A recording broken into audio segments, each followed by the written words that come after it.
Nah, yang kedua saya akan menjelaskan tentang alat bunyi. Yang pertama ada rongga hidung.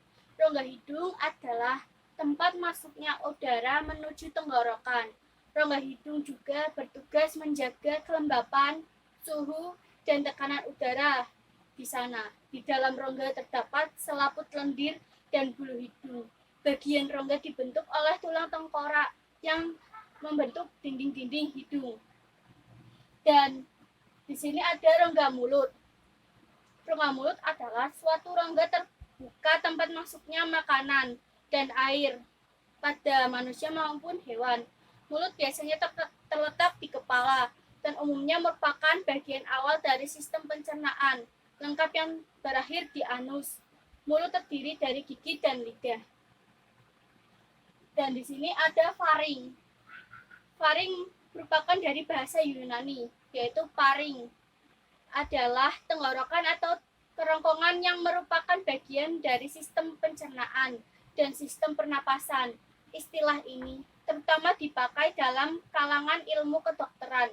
Faring adalah tabung fibromuskular yang terdapat persis di depan tulang leher yang berhubungan dengan rongga hidung, rongga telinga, tengah, dan laring.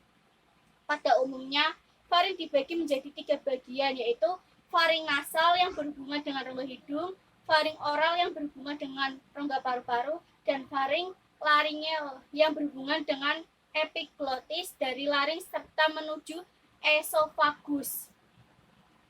Dan di sini ada trakea. Trakea adalah tuba yang memiliki diameter sekitar 20-25 mm dan panjang sekitar 10-16 cm. Trakea terbentuk tabung memanjang yang tersusun atas 20 tulang rawan berbentuk cincin yang kuat tapi fleksibel.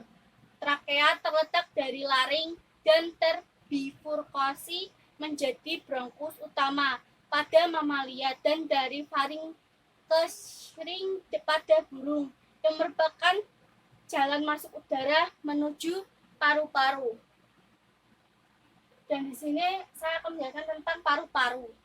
Paru-paru adalah organ pada sistem pernapasan, respirasi, dan berhubungan dengan sistem peredaran darah, sirkulasi vertebrata yang bernapas dengan udara. Paru-paru menyampingi jantung dan pembuluh darah besar dalam rongga dada. Fungsinya adalah menukar oksigen dari udara dengan karbon dioksida dari darah.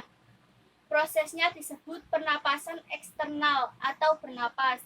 Paru-paru juga mempunyai fungsi non-respirasi.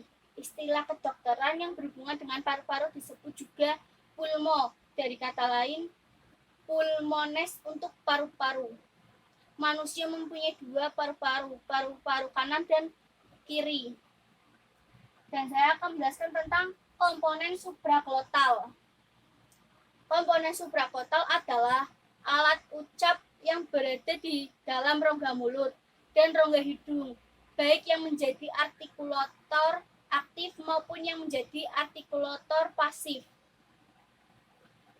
Terjadinya bunyi bahasa dalam proses produksi bunyi.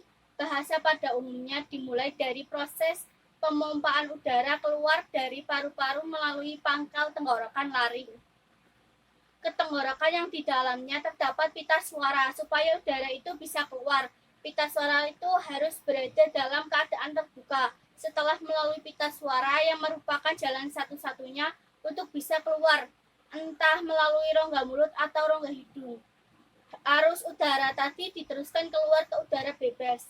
Ada 4 macam posisi glotis pada pita suara, yaitu pita suara dengan glotis terbuka lebar, glotis terbuka agak lebar, glotis terbuka sedikit, dan glotis tertutup rapat.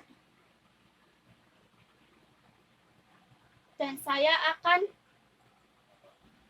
menerangkan tentang komponen laring. Komponen laring merupakan kotak yang terbentuk dari tulang rawan yang berbentuk lingkaran. Di dalamnya terdapat pita suara.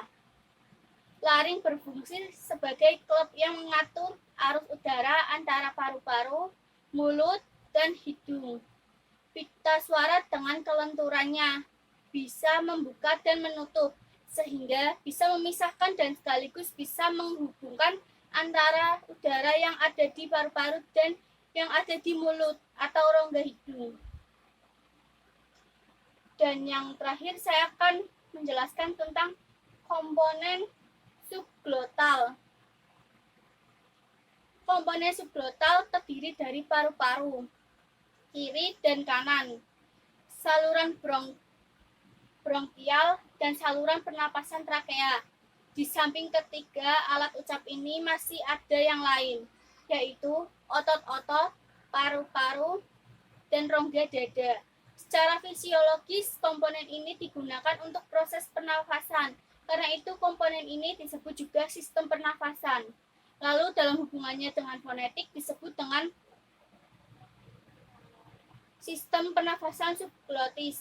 Fungsi utama komponen subglotal ini adalah memberi arus udara yang merupakan syarat mutlak untuk terjadinya bunyi bahasa. Saya ucapkan terima kasih sebelumnya. Maaf bila ada salah kata atau kekurangan dari penerangan ini. Saya ucapkan wassalamualaikum warahmatullahi wabarakatuh.